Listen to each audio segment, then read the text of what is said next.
Hey guys, तुम्हारा स्वागत है मेरे चैनल में। और आज की वीडियो बहुत इंटरेस्टिंग होने वाली है। इसमें हम लोग वन पीस वर्ल्ड के ट्रू नेचर, एंशिएंट वेपन या फिर ओवरऑल स्टोरी को समझने वाले हैं।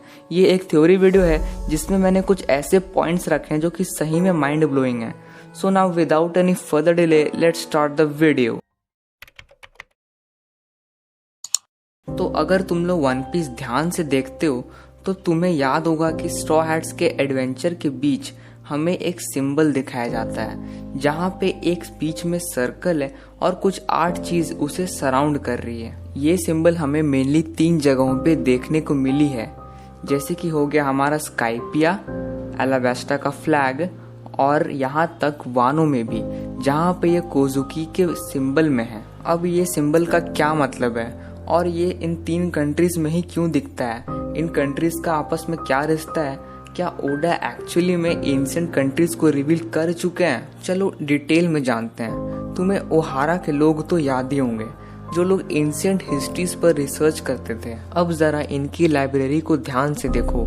यहाँ पे जो बीच में है ये है वन पीस वर्ल्ड, जिसे कुछ चीजें सराउंड कर रही है। अब हमारे साइंटिफिक हिस्ट्री के हिसाब से ये बिल्कुल पॉसिबल है कि ओहारा के लोग ये मानते होंगे कि अर्थ सेंटर है पूरे सोलर सिस्टम का और बाकी के प्लैनेट्स अर्थ को सर्कल करते हैं। बट पर्सनली मुझे लगता है ऐसा कुछ भी नहीं है, और मेनली ओहारा के लोग हिस्ट्री पर रिसर्च करते हैं, तो मुझे लगता है ये जो ऑब्जेक्ट्स है ये मून्स हैं। पर अगर ऐसा है तो हमें एक ही मून देखने को क्यों मिलता है पूरे स्टोरी में? ये वही मून है जो कि एनएल की कवर स्टोरी में दिखाया गया था, जिसको वो वर्थ बोलता है। और ये बिल्कुल पॉसिबल है कि जो स्काइपिया के लोग हैं वो ओरिजिनली मून से ही आए होंगे, रिसोर्सेज की कमी की वजह से। लेकिन ओहारा के उस ग्लोब में सिर्फ एक मून नहीं है, तो क्या हो अगर वन पीस वर्ल्ड में सिर्फ एक नहीं 8 मून्स होंगे और सब में अपना अपना एक लाइफ फॉर्म होगा, जिसका अपना कल्चर, अपना टेक्नोलॉजी होगा। लेकिन किसी अननोन इवेंट्स की वजह से इन सारे मून्स को डिस्ट्रॉय कर दिया होगा, जिसकी वजह से वहाँ के लोग नीचे आ गए होंगे अपना नया लाइफ स्टार्ट करने के लिए। अब जैसा कि हम लोग जानते हैं कि वन पीस वर्ल्ड में वैरायटी ऑफ रेसेस है और सबका अपना अपना कल्चर, हिस्ट्री और ट्रेडिशंस है। फॉर एग्जाम्पल जाइंट्स, फिशमैन और वो ड्रेस रोजा के छोटे लोग जिन्हें टोनटाटा भी बोलते हैं, लॉन्ग लिम्ब वाले लोग जिनका हाथ और पैर थोड़ा लंबा होता है, मिंक्स या फिर स्काइपिया के लोग, और भी बहुत से लोग हैं जैसे कि 3 आंख वाले लोग या फिर एक डीमन या फिर एक डेविल रेस। और हाँ, ये बिल्कुल पॉसिबल है कि ये सारे रेसेस बहुत सालों पहले अपना वर्ल्ड्स में रहते होंगे, जो कि ये इनका मून्स, और अब ये अर्थ पर आ गए हैं। अब अगर तुम्हें नहीं पता हो तो जो इचिरो ओडा है जो कि वन पीस को लिखते हैं, वह मेनली ड्रैगन बॉल और नॉर्डिक मिथोलॉजी से इंस्पायर्ड है। तो हम लोग ड्रैगन बॉल और वन पीस के बारे में किसी और वीडियो में बात करेंगे। लेकिन अगर नॉर्डिक मिथोलॉजी को देखा जाए तो वहाँ पे जो मेन एलिमेंट है वो है वहाँ का एक ड्रेजिल, जो कि एक वर्ल्ड ट्री है, जहाँ पे टोटल 9 कनेक्टेड वर्ल्ड्स है। जो वर्ल्ड बीच में है उसे मिडगार्ड बोलते हैं, जहाँ पर हम जैसे लोग रहते हैं, और जो उसके आसपास 8 वर्ल्ड्स है वहाँ पर दूसरे टाइप के लोग रहते हैं। अब इन 8 वर्ल्ड्स में से एक है जाइंट वर्ल्ड, जहाँ पे सिर्फ जाइंट्स रहते हैं। और मजेदार बात तो ये है कि वन पीस में भी यही सेम चीज है, जहाँ पे एल्बैफ का मेंशन है, जो कि एक ऐसा जगह है जहाँ पे सिर्फ जाइंट्स रहते हैं और वहीं से जाइंट्स आए हैं। और ये चीज क्लियरली नॉर्डिक मिथोलॉजी से ही लिया गया है। अब यहाँ पर मैं एक और चीज इंक्लूड करना चाहूंगा, जो कि है ये एक सीन। अब इस सीन में हम लोग को दिखता है एक बहुत ही बड़ा सा ट्री। तो क्या ये ट्री एक रेवेलेंस है वो यगड्रेजिल और 9 वर्ल्ड्स का? अब मेरे ख्याल से ये उससे ही कुछ मिलता जुलता चीज होगा। जब ये सारे लोग किसी रीजन से नीचे आए अपना नया लाइफ स्टार्ट करने के लिए, तो इनके डिफरेंट कल्चर और हिस्ट्री की वजह से इनके बीच एक नेवर एंडिंग वार हुआ, जो कि बहुत सालों तक चला। अब एक दिन एक पावरफुल लीडर आया और वो इन सारे रेसेस के लोगों को इकट्ठा किया और अपने फ्लैग के अंडर लाया। ये ग्रुप बहुत जल्दी पॉपुलर होने लगा, क्योंकि इस ग्रुप का मेन मोटिव फ्रेंडशिप और इक्वालिटी था। और कहीं कहीं पे तो इतना ज्यादा ग्रो हो गया कि वहाँ पे नए किंगडम्स बन गए, जहाँ के लोग आराम से मिलजुल कर रहते हैं। और इन किंगडम के जो लीडर है उसको हम लोग आज जॉय बॉय के नाम से जानते हैं। जॉय बॉय सारे डिफरेंट रेसेस के लोगों को यूनाइट करना चाहता था, उनके बीच हो रहे वायलेंस और वार को रोकना चाहता था। ये था उसका अल्टीमेट गोल। वह एक यूनाइटेड वर्ल्ड बनाना चाहता था, जहाँ पे सबके पास फ्रीडम और इक्वालिटी हो। और अगर देखा जाए तो at the end One Piece की स्टोरी इसी बारे में है। अब हमें ये पता है कि जॉय बॉय इस प्लान में कामयाब भी हो रहा था।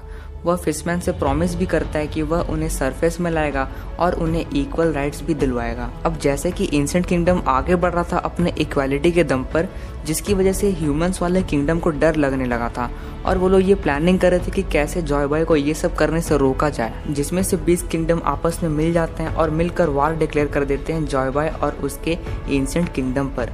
लेकिन वो लोग हार जाते हैं उनके पावर और टेक्नोलॉजी के सामने। वार हारने के बाद इन्हें एक अनएक्सपेक्टेड हेल्प मिलता है और ये हेल्प और कोई नहीं, डीमन क्लैन का किंग ऑफर करता है, जो कि IMU।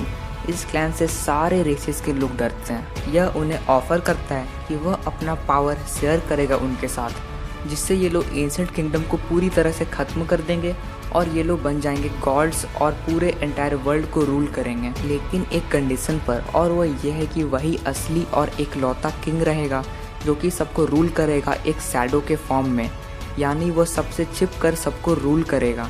जैसा कि हम लोग रेवरी आर्क में देखें तो ताकत की लालच में आकर 20 में से 19 किंग राजी हो जाते हैं और फिर डीमन किंग उन्हें देता है पावर ऑफ डेविल फ्रूट्स। तो जो इनमें से जो बचा था, जो कि राजी नहीं हुआ था, वो था एलाबास्टा का किंग, जिसे ये सब चीज़ें सही नहीं लग रही थी।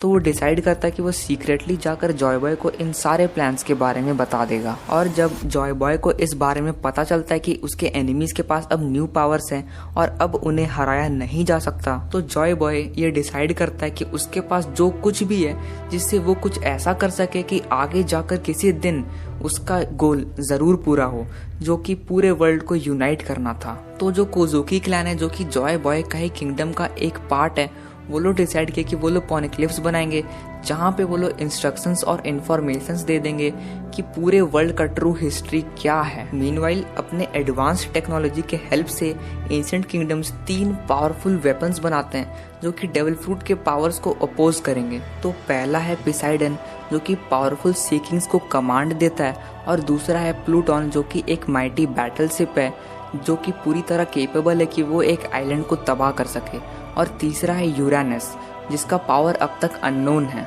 और अब फाइनली कुछ सीक्रेट छिपा हुआ है एक आइलैंड पर, जिसको हम लोग आज लाफ्टेल बोलते हैं। जिस बात का डर जॉय बॉय को था वही हुआ। डेविल फ्रूट की पावर की वजह से वार का पासा बिल्कुल पलट गया, और अब एट दी एंड जितने भी किंग्स थे वो लोग आर्टिफिशियली पूरे वर्ल्ड के ज्योग्राफी को बदल देते हैं ताकि उन्हें रूल करने में कोई दिक्कत ना हो। और अब पूरे वर्ल्ड को एक नए जॉय बॉय के आने का वेट करना होगा, जो कि वापस से उसके ड्रीम को फुलफिल कर देगा।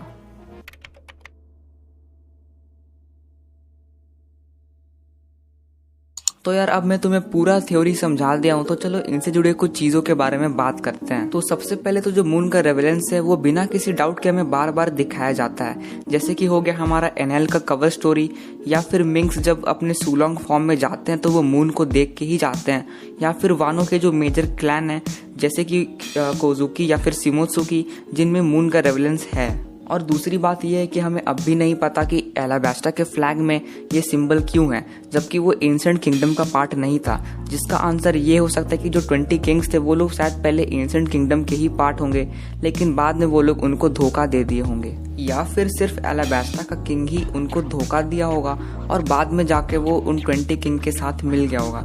और फिर आगे का स्टोरी तो यहाँ पे थ्योरी में मैं तुम्हें बता ही चुका हूँ। और अगर बात करें विल ऑफ डी या फिर डी फैमिली के बारे में, तो वो शायद दोस्ती का सिंबल होगा डिफरेंट रेसेस के लीडर के बीच का, ठीक वैसे ही जैसे कि एस, साबो और लूफी किए थे।